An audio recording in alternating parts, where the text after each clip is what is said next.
আসসালামু আলাইকুম। প্রিয় ভাইয়েরা, শত্রু কখন সৃষ্টি হয় বা জন্ম হয় আপনি বলতেও পারবেন।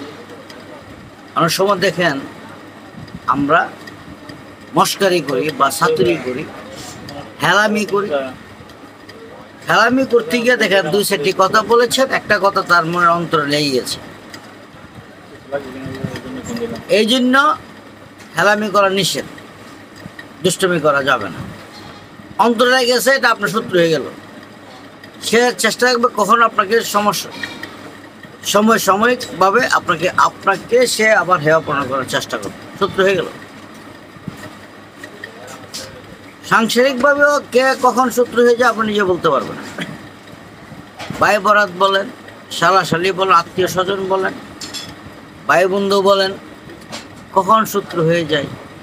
ব্যবসা করতেছেন বলো পার্টনার শত্রু হয়ে গেল। এই কয়দিন একটা ঘটনা ঘটলো, এটা আপনাদের চোখের সামনে। খুব সুন্দর ব্যবসা চললো, দেখা গেল কি জীবন নাশ হয়ে কে করলো? পার্টনারে গেল। আমাদের শত্রুরা প্রত্যেক কাহে মুরব্বীরা বলে যে প্রত্যেকটা কাক দিবেন শত্রু আরম্ভ হয়।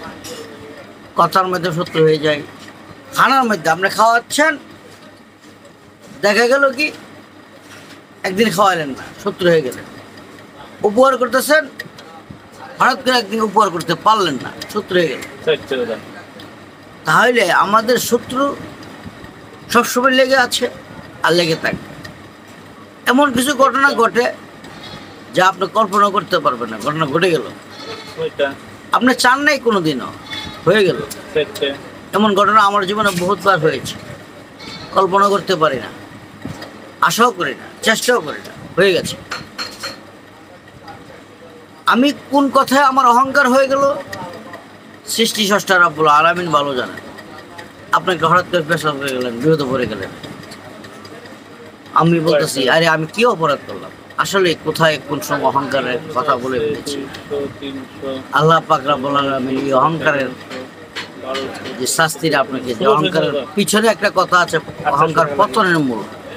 কোন সময় আমার পতন হয়ে যাবে, কোন সময় কথা বলে ফেলছি। এই জন্যই যতটুকু সম্ভব আমরা কথা কম বলা, মানুষের সাথে কম মিশা, এটা আমরা সবসময় আমরা খেয়াল করতে হবে।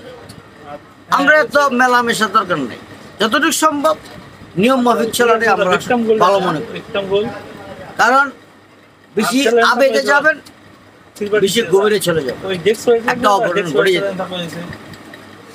যেখানে এক বিছনায় আপনার শুনুন স্বামী স্ত্রী ঝগড়া হয়ে যায়, ওই এর তো আর কাছের মানুষ আর কেউ নেই। স্বামী স্ত্রীর মতো কাছের মানুষ পৃথিবীতে আর কেউ নেই। বড় হইলে মা পর্যন্ত দূরে চলে যায়, ছেলের মা পর্যন্ত দূরে চলে যায় মেয়ের। কিন্তু এত রক্তের সম্পর্ক, নিজের রক্ত, আপনার সন্তান হলো আপনার নিজের রক্ত, কিন্তু আমরা কাছে যেতে পারেন না। স্ত্রীর কাছে থাকে, সেই স্ত্রীর সাথে ঝগড়া বিবাদ টন্ত হয়ে যায়, সুতম হয়ে যায়, স্ত্রী স্বামীকে মারি ফেলা, স্বামী স্ত্রী মারি ফেলা, বা বিচ্ছিন্ন হয়ে যায়, বা ঝগড়া বিবাদ লেগে যায়। তাহলে আর পৃথিবীতে আপনি কারকে বিশ্বাস করবেন? সেই জন্যই যতটুকু সম্ভব কথা কম বলা, আবেগাপন্ন না হওয়া। নীরব হয়েছে আপনি কিছু নিজেকে নিজে ভাবেন, আল্লাহ সৃষ্টি করেছে আপনাকে, আল্লাহকে নিয়ে ভাবেন, এই সময় কাজে লাগে।